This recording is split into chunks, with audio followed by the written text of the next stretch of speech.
The origin and evolution of the अर्थ। इस chapter में हम अर्थ के ओरिजिन को समझेंगे और अर्थ के इवोल्यूशन को समझेंगे। मतलब आज जिस फॉर्म में हम अर्थ को देख रहे हैं ये हमेशा से ही ऐसे फॉर्म में नहीं थी। तो आज जिस फॉर्म में है ये इस फॉर्म में कैसे आई, इसको समझेंगे। साथ ही साथ हम ये समझेंगे कि जो तारे हैं वो कैसे बने। इन सारी चीजों को इस चैप्टर में डिटेल से समझाया गया है। तो पहले के लोग क्या सोचते थे इस बारे में, अर्ली थ्योरीज क्या है, यहाँ से शुरुआत है। अर्ली थ्योरीज तो बहुत सारे हाइपोथेसिस दिए गए। हाइपोथेसिस का मतलब होता है कुछ ऐसा जो आप कह तो रहे हैं लेकिन आपके पास प्रूफ करने के लिए कुछ नहीं है। तो ये एक तरह से आपकी परिकल्पना है, हाइपोथेसिस। तो ये अलग अलग फिलोसफर्स ने बहुत अलग अलग तरह के हाइपोथेसिस दिए। इनमें जो सबसे पॉपुलर हाइपोथेसिस था वो था इमैनुअल कांट का। और इसी हाइपोथेसिस को बाद में मैथमेटिशियन लैपलेस ने रिवाइज किया 1796 में। इस हाइपोथेसिस को नेबुलर हाइपोथेसिस के नाम से जाना गया।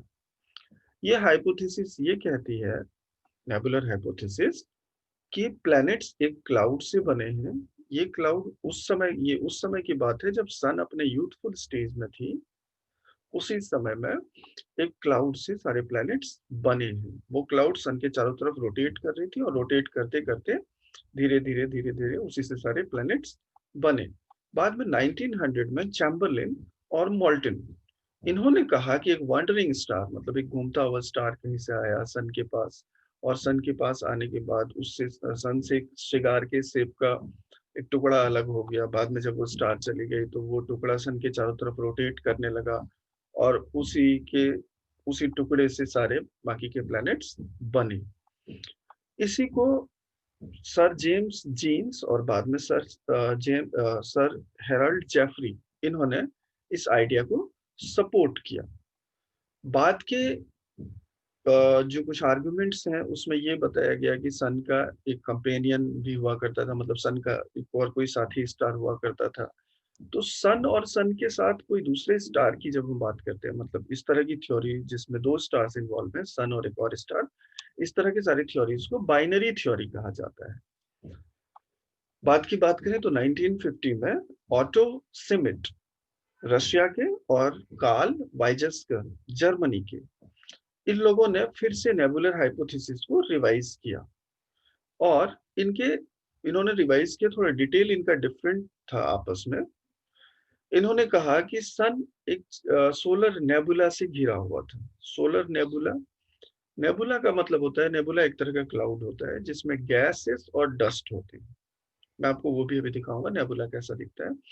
तो इनका ये कहना था कि सन was surrounded by solar nebula containing mostly the hydrogen and helium along with what may be termed as dust। तो सन एक नेबुला से घिरा हुआ था जिसमें हाइड्रोजन और हीलियम गैस थी और साथ साथ डस्ट थी। उसी में the friction and collision of particles led to formation of a disc-shaped cloud and the planets were formed through the process of accretion। तो उसी से एक डिस्क शेप क्लाउड बना और उस डिस्क शेप क्लाउड से बाद में सारे प्लैनेट्स बने एक्रेशन के प्रोसेस से। एक्रेशन का मतलब होता है इकट्ठा होना, जमा होना, एक लेयर पर दूसरा लेयर चढ़ता चला जाना, ये होता है एक्रेशन। अब हम आते हैं कि मॉडर्न थ्योरीज क्या है, आज की जो साइंटिफिक कम्युनिटी है वो क्या मानती है। तो आज के साइंटिफिक कम्युनिटी, मतलब अर्ली थ्योरीज के बाद में साइंटिस्ट ने क्या किया, अर्थ के ओरिजिन को समझने के बदले उन्होंने पूरे यूनिवर्स के ओरिजिन को समझना शुरू किया। ऐसी कोशिश की कि पूरे यूनिवर्स को समझा जाए। तो जो सबसे पॉपुलर आर्गुमेंट है आज अभी के समय में वो है बिग बैंग थ्योरी। इस बिग बैंग थ्योरी को एक्सपेंडिंग यूनिवर्स हाइपोथेसिस भी कहा जाता है। एडविन हबल 1920 में इन्होंने कुछ ऐसे एविडेंस दिए जिनमें इन्होंने ये बताया कि जो हमारा यूनिवर्स है वो एक्सपेंड हो रहा है, मतलब एक गैलेक्सी से दूसरे गैलेक्सी के बीच की दूरी बढ़ती चली जा रही है। इन्होंने इसके लिए एडविन हबल ने कुछ एविडेंसेस दिए। हम इसको एक एक्सपेरिमेंट से भी हम समझ सकते हैं। एक बलून अगर लें, उसमें बहुत सारे डॉट्स हैं, उसको जैसे हम फुलाएंगे तो दो डॉट्स के बीच की जो दूरी है या सारे डॉट्स आपस में, उनकी दूरी बढ़ती चली जाएगी।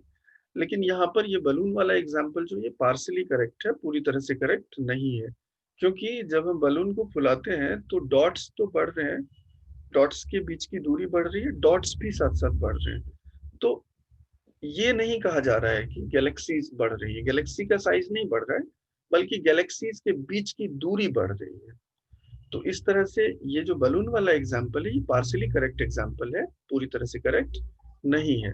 अब हम समझते हैं बिग बैंग थ्योरी में एक्चुअली हुआ क्या था, क्या है बिग बैंग थ्योरी।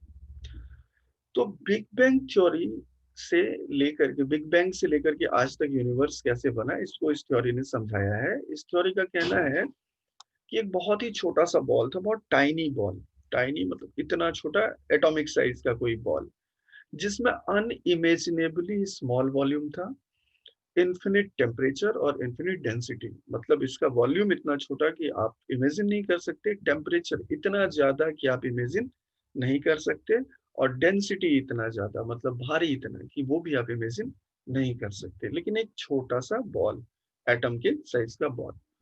बाद में उसी बॉल में बिग बैंग के टाइम में क्या हुआ, वो बॉल वायलेंटली एक्सप्लोड हो गया, फट गया। उसके फटने के बाद से वो काफी एक्सपेंड होता चला गया, फैलता चला गया। It is now generally accepted that the event of Big Bang took place 13.7 billion years before the present. आज का जो समय है, इससे 13.7 बिलियन ईयर्स पहले बिग बैंग हुआ, ऐसा माना जाता है। और जैसे बिग बैंग हुआ, उसके बाद से कुछ एक जो एनर्जी उस टाइनी बॉल के अंदर थी, तो वो एनर्जी धीरे धीरे करके मैटर में कन्वर्ट होने लगी। एक्सप्लोजन के कुछ सेकंड तक, मतलब फ्रैक्शन ऑफ सेकंड में एक्सपेंशन बहुत ज्यादा हुआ, बहुत ज्यादा फैला सब कुछ, लेकिन बाद में वो एक्सपेंशन स्लो हो गया, कम हो गया। तो within 3 minutes from the big bang event the first atom begin to form. Big bang event के 3 मिनट बाद से पहला एटम बनना शुरू हुआ।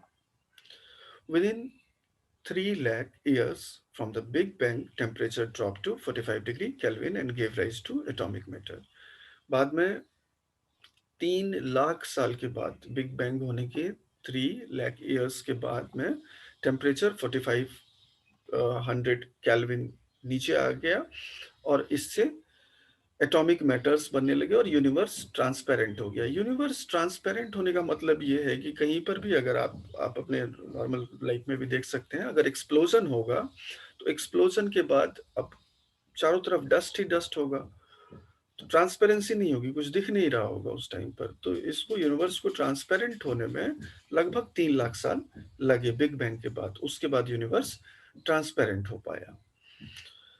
The expansion of universe means increase in space between galaxies, and अब दो गैलेक्सीज के बीच में या अलग अलग गैलेक्सीज के बीच में दूरियां बढ़ रही हैं, इसी से मतलब यूनिवर्स जो हमारा एक्सपेंड कर रहा है उसका मतलब यही है।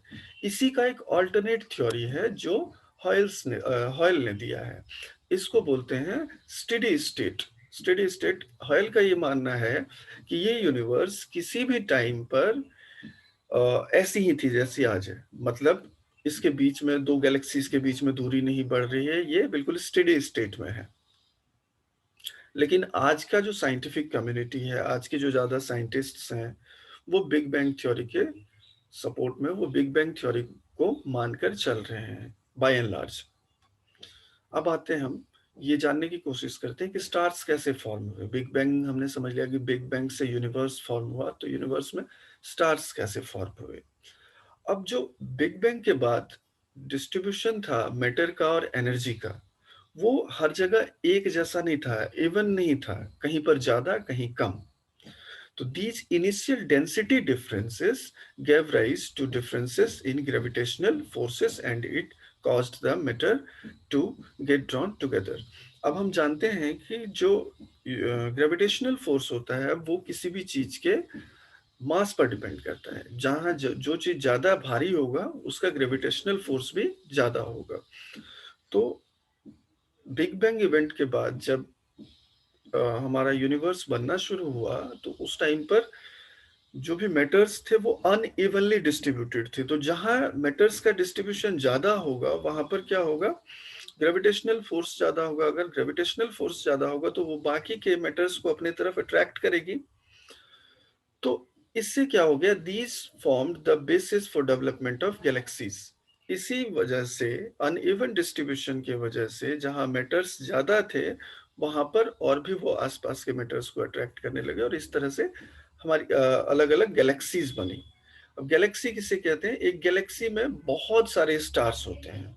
गैलेक्सी बहुत बड़ी होती है, इतनी बड़ी होती है कि उसको हम लोग लाइट ईयर में मेजर करते हैं गैलेक्सी के डायमीटर को, और वो भी थाउजेंड्स ऑफ लाइट ईयर, कोई एक दो लाइट ईयर नहीं।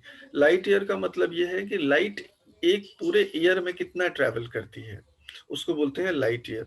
हम जानते हैं कि लाइट 3 लाख किलोमीटर पर सेकेंड के स्पीड से ट्रैवल करती है, 300,000 पर किलोमीटर।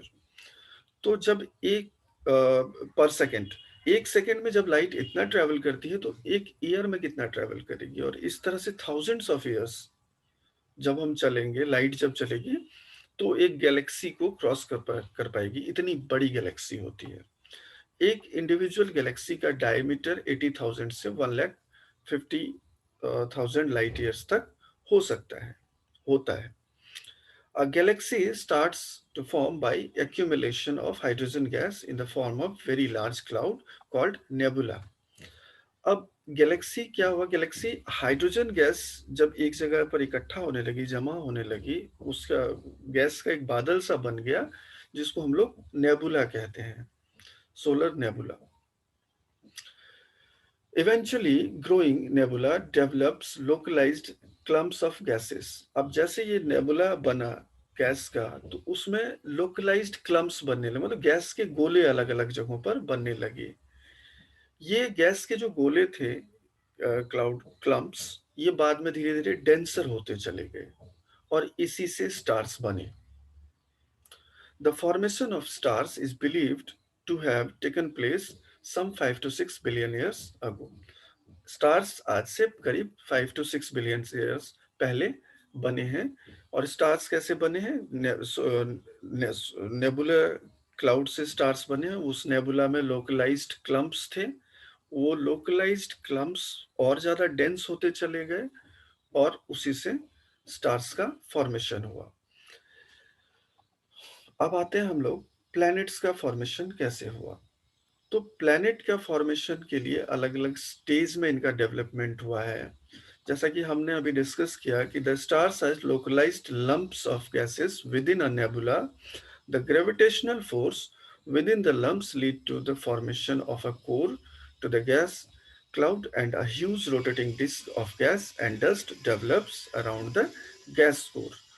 तो एक नेबुला के अंदर अलग अलग अलग अलग क्लम्प्स बने, गैस के गोले बने, वो गैस के गोले से स्टार्स बने। स्टार्स में भी क्या हुआ कि ग्रेविटेशनल फोर्स की वजह से स्टार्स क्या, एक तो स्टार हो गया और स्टार के आसपास चारों तरफ जो बादल थे वहां पर ग्रेविटेशनल फोर्स की वजह से एक रोटेटिंग एक कोर बना और कोर के चारों तरफ एक रोटेटिंग डिस्क बना, मतलब बादलों का एक डिस्क।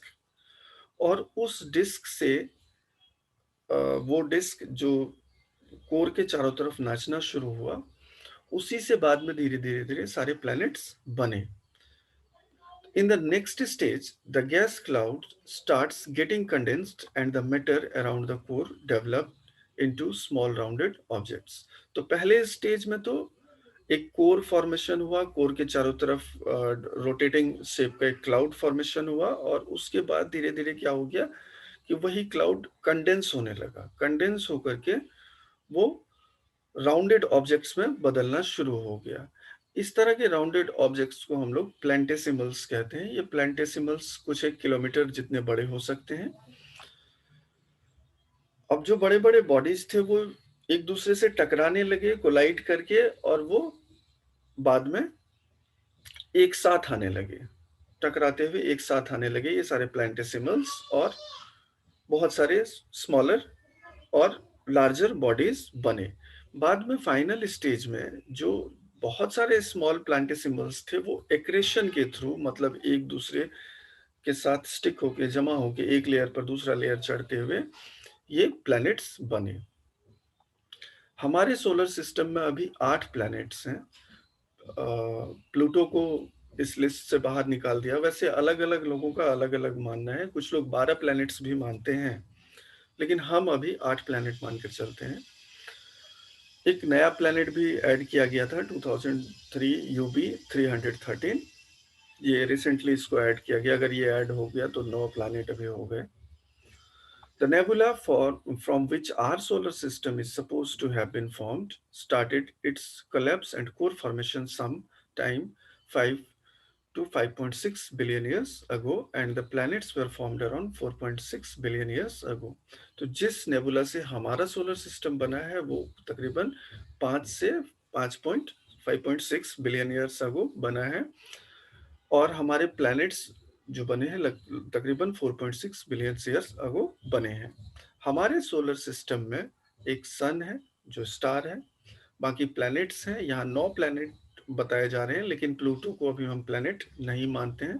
63 मून्स हैं, बहुत सारे स्मॉलर बॉडीज हैं, एस्टेरॉइड्स, कॉमेट्स और डस्ट हैं, गैसेस हैं, काफ़ी सारी चीज़ें हैं। इनमें से जो प्लैनेट्स हैं हमारे सोलर सिस्टम में, तो 8 प्लैनेट में से यहाँ 9 लिखा गया बुक के अकॉर्डिंग, लेकिन अभी हम 8 ही मानते हैं। तो जो हमारे प्लैनेट्स हैं इसमें से 4 प्लैनेट मर्क्यूरी, वेनस, अर्थ और मार्स, इसको हम लोग बोलते हैं इनर प्लैनेट्स। ये सूरज के नजदीक हैं, इसलिए इन्हें इनर प्लैनेट कहा जाता है। और जो सूरज से दूर है, मतलब अर्थ के बाद के प्लैनेट्स हैं, उनको हम लोग कहते हैं आउटर प्लैनेट या जोवियन प्लैनेट। ठीक है। जो पहला 4 हमारा प्लैनेट था, जो इनर प्लैनेट है, उसी इनर प्लैनेट को हम लोग टेरेस्ट्रियल प्लैनेट भी कहते हैं। टेरेस्ट्रियल का मतलब होता है अर्थ लाइक। ये जो 4 प्लैनेट हैं इनर प्लैनेट, ये इनका सरफेस रॉकी सरफेस है, और ये इनकी जो डेंसिटी है वो रिलेटिवली हाई है, ज्यादा डेंस है ये। बाकी के जो प्लैनेट्स हैं जो बाहर हैं, उनको जोवियन प्लैनेट्स कहते हैं। उनका डेंसिटी भी रिलेटिवली कम है, लेस डेंस है वो अर्थ के कंपैरिजन में।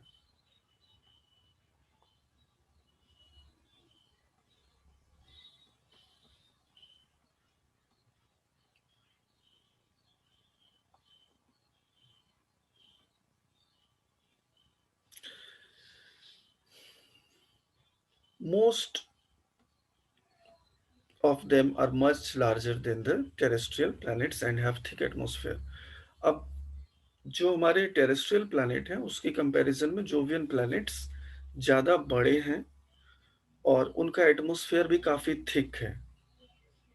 Mostly of helium and hydrogen इनके एटमॉस्फेयर में भरे हुए हैं। All the planets have formed in the same period, sometime about 4.6 billion years ago. Some data regarding our solar system are given in the box below. तो सारे planets बने तो एक ही समय में हैं, लेकिन उनमें डिफरेंसेस हैं। पहले जो 4 प्लैनेट्स हैं सन के बाद, सन से अर्थ तक जो 4 प्लैनेट्स हैं वो टेरेस्ट्रियल प्लैनेट हैं, और इसके बाद के जो 4 प्लैनेट्स हैं वो जोवियन प्लैनेट्स हैं। टेरेस्ट्रियल प्लैनेट रॉकी है, हार्ड है, डेंसिटी ज़्यादा है। जोवियन प्लैनेट में डेंसिटी कम है। जोवियन प्लैनेट्स का जो एटमॉस्फेयर है वो थिक है। ये सारी चीज़ें हमने यहाँ तक समझी। तो ये यहाँ पर डिफरेंस आपको बताया गया टेरेस्ट्रियल और जोवियन प्लैनेट के बीच में। जोवियन प्लैनेट्स बड़े हैं टेरेस्ट्रियल प्लैनेट के कंपैरिजन में, और टेरेस्ट्रियल प्लैनेट छोटे हैं। अब हम आते हैं मून पर। तो मून हमारे अर्थ का एकमात्र नेचुरल सैटेलाइट है, जो अर्थ की तरह अर्थ का एक नेचुरल सैटेलाइट है। Like the origin of the earth, there have been attempts to explain how the moon was formed. तो जिस तरह से अर्थ के ओरिजिन को समझने की कोशिश की गई, एक्सप्लेन करने की कोशिश की गई, इसी तरह से मून के ओरिजिन को भी एक्सप्लेन करने की कोशिश की गई कि मून का ओरिजिन कैसे हुआ। In 1838, Sir George Darwin suggested that initially the Earth and the Moon formed a single rapidly rotating body. 1838 में सर जॉन डार्विन का ये कहना था कि शुरू शुरू में अर्थ और मून एक सिंगल बॉडी थी, एक ही बॉडी थी जो रोटेट कर रही थी। द होल मास यहाँ एक नीचे आपको ये बॉक्स दिया गया है। इस बॉक्स में आपको अलग-अलग प्लैनेट्स, उनके डेंसिटी, रेडियस और उनके कितने सैटेलाइट हैं, ये सारी चीज़ें इसमें दी गई हैं। आप चाहें तो इसे देख सकते हैं। तो यहाँ हम आते हैं, ये समझ रहे थे कि मून कैसे बनी। तो इसको सबसे पहले 1838 में सर जॉन डार्विन ने बताया कि अर्थ और मून दोनों एक ही शेप की थी और पूरा मास जो है वो एक डंबल शेप का बन गया। डंबल जो हम हाथ में उठाते हैं वो डंबल शेप का बन गया और इवेंचुअली मतलब ये ब्रोक हो गया, टूट गया, एक दूसरे से अलग हो गया और इस तरह से मून जो है वो बना। It was also suggested that the material forming the moon was separated from what we have at present the depression occupied by the Pacific Ocean. ये भी बताया गया कि पैसिफिक ओशियन ने जितना जगह अभी ले रखा है, पैसिफिक ओशियन की जो गहराई है, जो गड्ढा पैसिफिक ओशियन की वजह से बना हुआ है, तो वो उसी से मून बना है। इस तरह की चीजें भी बताई गई। लेकिन आज के जो साइंटिस्ट हैं वो इन बातों को नहीं मानते। उनका मानना है कि जो मून का फॉर्मेशन हुआ है वो जायंट इम्पैक्ट की वजह से हुआ है। जायंट इम्पैक्ट या फिर इसको द बिग स्प्लैट भी कहते हैं। जायंट इम्पैक्ट या big splat. A body of the size of 1 to 3 times that of Mars collided into the Earth sometime shortly after the Earth was formed. अब ये big splat में ये कहना है कि एक ऐसा बॉडी जो लगभग मार्स से 3 गुना ज्यादा बड़ा था वो अर्थ से आकर के टकरा गया। तो उसी को हम लोग बिग स्प्लैट या जाइंट इम्पैक्ट के नाम से जानते हैं। इससे अर्थ का एक बहुत बड़ा सा टुकड़ा अर्थ से अलग हो गया और ये अर्थ के चारों तरफ चक्कर लगाना शुरू कर दिया इसने और इसी से मून बना। वही टुकड़ा मून है। Then continued to orbit the Earth and eventually formed into the present moon about 4.44 billion years ago. ये 4.44 बिलियन ईयर्स अगो मून हमारा बना। अब आते हैं हम अर्थ के इवोल्यूशन की तरफ। अर्थ का इवोल्यूशन कैसे हुआ? तो बिग बैंग के इवेंट से लेकर के अभी तक अगर हम देखें तो जिस तरह से उस टाइम में अर्थ रही होगी, आज वैसे अर्थ नहीं है। उस टाइम में कहीं कुछ लाइफ का कोई नामो निशान नहीं रहा होगा। उस टाइम में पानी भी नहीं थी, लेकिन आज वो सारी चीजें हैं। आज हमारे प्लेनेट पर वाटर है, लाइफ है, ट्रीज हैं, बहुत अलग अलग तरह की स्पीसीज हैं। तो ये कैसे पॉसिबल हो पाया? तो पहले जो हमारी अर्थ थी बिल्कुल बैरन थी, रॉकी और हॉट थी। एटमॉस्फेयर बहुत ही थिन था और आज के एटमॉस्फेयर की तरह एटमॉस्फेयर नहीं था। उस एटमॉस्फेयर में सिर्फ हाइड्रोजन और हीलियम, ये दो गैसें थी। This is far from the present day picture of the Earth. Hence, there must have been some events, processes which may have caused this change from rocky, barren, and hot Earth to a beautiful planet with ample amount of water and conducive atmosphere favoring the existence of life. तो कुछ तो हुआ होगा जिससे एक hot Rocky अर्थ आज के beautiful अर्थ की तरह बन गया। क्या हुआ ऐसा? तो तकरीबन 4600 मिलियन ईयर्स अगो से लेकर के प्रेजेंट आज तक में ये सारे चेंजेस आए हैं। देखते हैं एक एक करके ये चेंजेस कैसे आए हैं। The Earth has a layered structure from the outermost end of the atmosphere to the center of the Earth. The material that exists is not uniform. The atmospheric matter has the least density from the surface to deeper depth. The Earth's interior has different zones and each of these contains minerals with different characteristics. तो अर्थ का जो layer, अर्थ का जो structure है वो layered structure है। अर्थ में हर जगह सारे जो मटेरियल्स हैं वो एक जैसे नहीं है। अलग अलग तरह से अलग अलग लेयर्स में मटेरियल पाए जाते हैं। मतलब ये कि आप एटमॉस्फेयर में जब आएंगे तो सब कुछ हल्की है।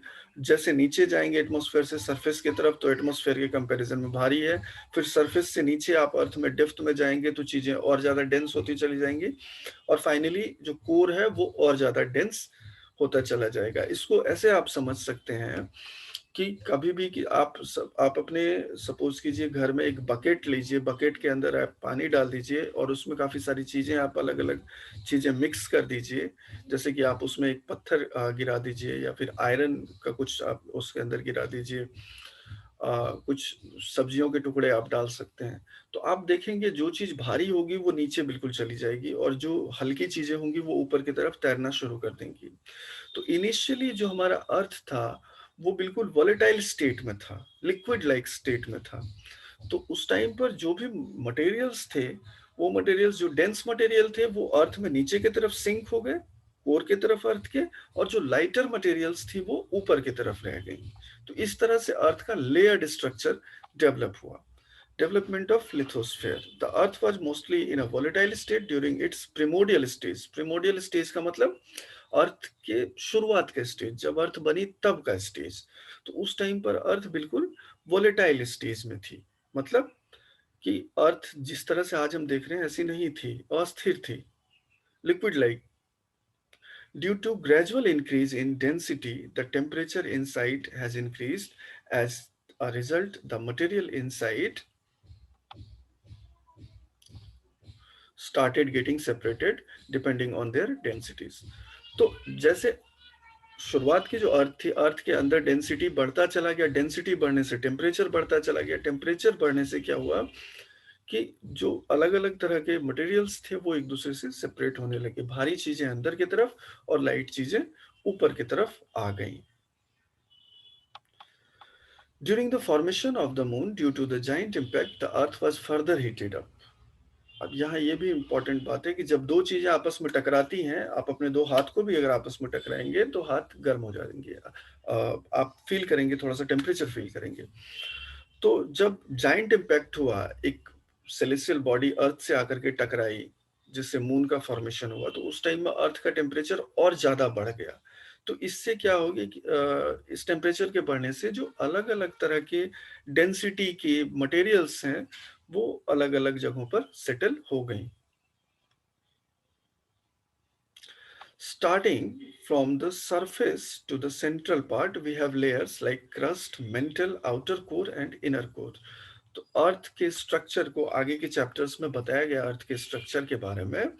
अर्थ के स्ट्रक्चर में आपको सबसे ऊपर मिलेगा क्रस्ट, फिर मेंटल, मेंटल के नीचे कोर है, कोर भी दो पार्ट्स में बटा हुआ है, आउटर कोर, इनर कोर। तो ये सारी चीजें आपको आगे बताई गई हैं, अगले चैप्टर में डिटेल में आपको बताई गई हैं।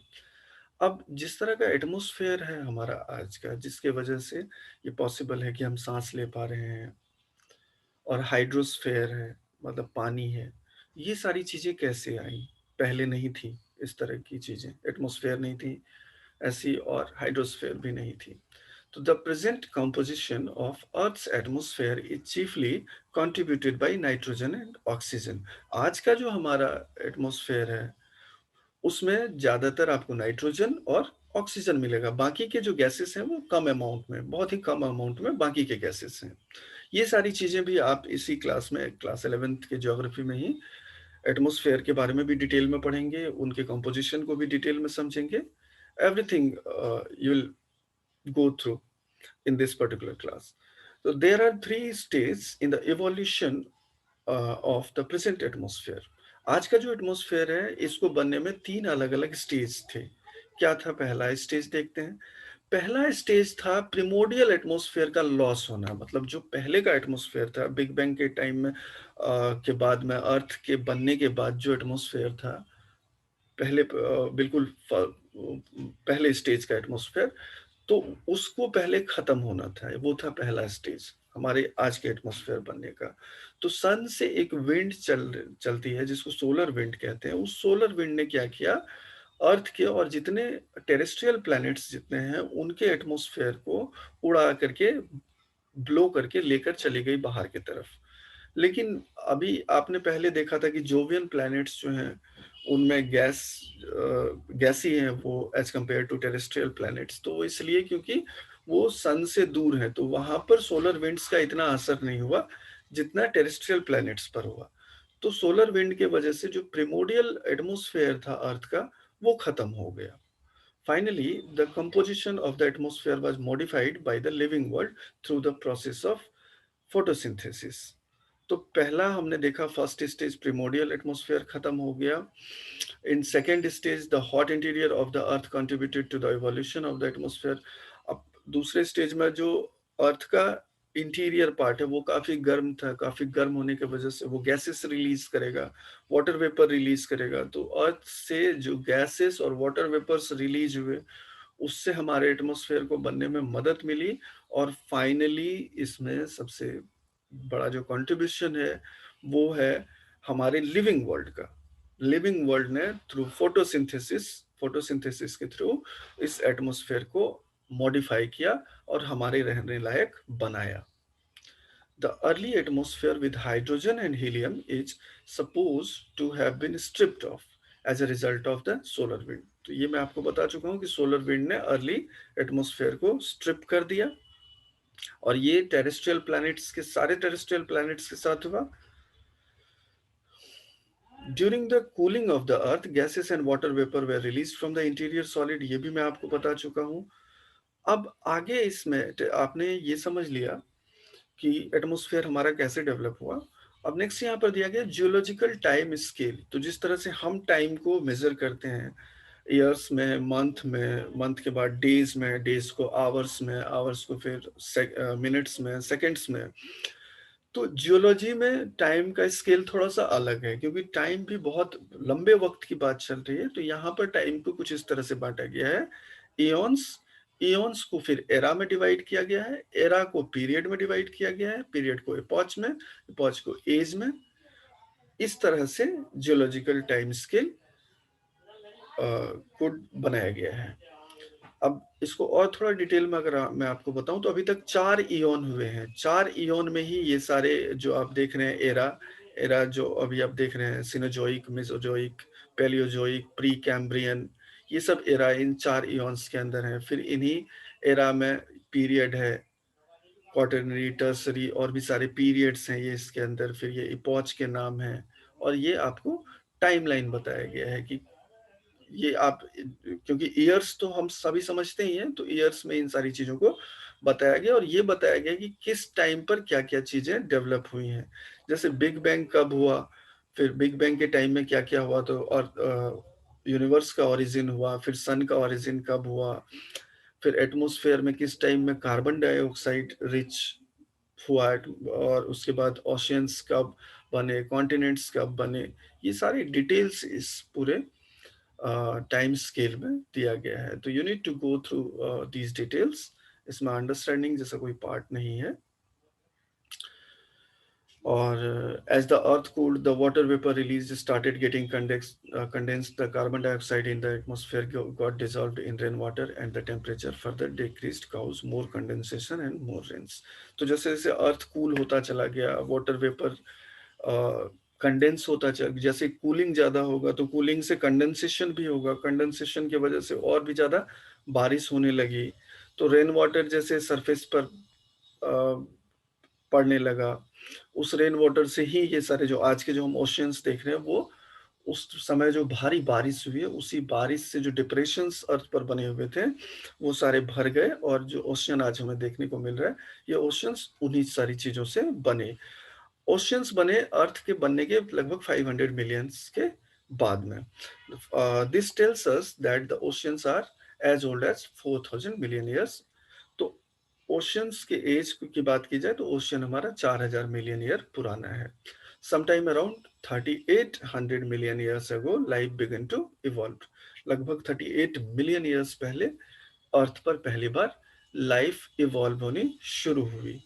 However, around 2500 to 3000 million years before the present, the process of photosynthesis got evolved। लेकिन लाइफ जब आई है तो तभी फोटोसिंथेसिस हुई, ऐसा नहीं है। फोटोसिंथेसिस लगभग 2500 से 3000 मिलियन ईयर पहले शुरू हुई। अब देखिए ऐसे हजारों लाखों करोड़ों चीजें होती रहती हैं अननोटिस्ड। कई बार हम खुद से कुछ ऐसा कर लेते हैं अनजाने अनजाने, जिसके बारे में हमें पता भी नहीं होता, और हम बहुत परफेक्टली किसी चीज को कर लेते हैं। तो इसी तरह से इस पूरे अर्थ पर मिलियंस बिलियंस केमिकल प्रोसेसेस चलती रही होंगी, और उनमें से कोई एक ऐसा कॉम्प्लेक्स केमिकल प्रोसेस रहा होगा जिससे लाइफ फॉर्म हो गया, कुछ ऐसा, एक ऐसा यूनिसेल्युलर ऑर्गेनिज्म फॉर्म हो गया जो अपने आप को कॉपी कर सकता था, मतलब अपने बच्चे पैदा कर सकता था, सेम अपने तरह के ऑर्गेनिजम्स बना सकता था। तो कुछ इस तरह से लाइफ की शुरुआत हुई, और वही यूनिसेल्युलर ऑर्गेनिज्म से, मतलब एक सेल वाले ऑर्गेनिज्म से मल्टी सेल्युलर ऑर्गेनिज्म बने, हम बने, और सारे स्पीसीज बने एक एक करके। तो फोटोसिंथेसिस तकरीबन 2500 ईयर्स से 3000 ईयर्स मिलियन ईयर्स पहले शुरू हुआ। Life was confined to the ocean, तो शुरू शुरू में लाइफ सिर्फ ओशियन के अंदर थी और काफी लंबे वक्त तक ऐसा ही रहा। मतलब जो टेरेस्ट्रियल पार्ट है वहां पर लाइफ नहीं थी, समुद्र के अंदर लाइफ थी, समुद्र में लाइफ थी। Ocean began to have the contribution of oxygen through the process of photosynthesis. अब ओशियन में लाइफ थी, ओशियन में बहुत सारे जो ऑर्गेनिजम्स थे उन्होंने फोटोसिंथेसिस करना शुरू किया और फोटोसिंथेसिस के थ्रू उन्होंने हमारे एटमॉस्फेयर को ऑक्सीजन रिच बनाना शुरू किया, ऑक्सीजन एटमॉस्फेयर में डालना शुरू किया और इस तरह से हमारा एटमॉस्फेयर जो है वो लगभग 2000 मिलियन ईयर्स पहले ऑक्सीजन से भर गया। तो इस तरह से अब अगर हम आते हैं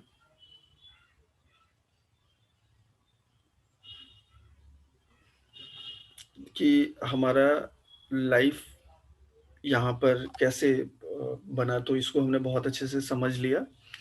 The last phase of the evolution of the earth relates to the origin and evolution of life. It is undoubtedly clear that the initial or even the atmosphere of the earth was not conducive for the development of life. तो पहले का जो अर्थ था वो life उसमें तो develop नहीं हो सकती थी, इसलिए लाइफ बाद में डेवलप हुआ। चीजें जब लाइफ डेवलप होने के लिए अनुकूल हो गई, उसके अकॉर्डिंग हो गई, तो फिर लाइफ डेवलप हुआ। इस तरह से ये चैप्टर पढ़ने के बाद हमने इन सारी चीज़ों को समझ लिया कि हमारे अर्थ के ओरिजिन को, स्टार्स के ओरिजिन को, लाइफ कैसे शुरू हुई, इन सारी चीज़ों को डिटेल में इस चैप्टर को समझा। अगर आपको अच्छा लगा हो तो प्लीज़ वीडियो को लाइक और सब्सक्राइब करें। आगे मैं आपको अगले चैप्टर्स के वीडियोस भी बना करके मैं इसमें डालता रहूँगा। Thank you so much.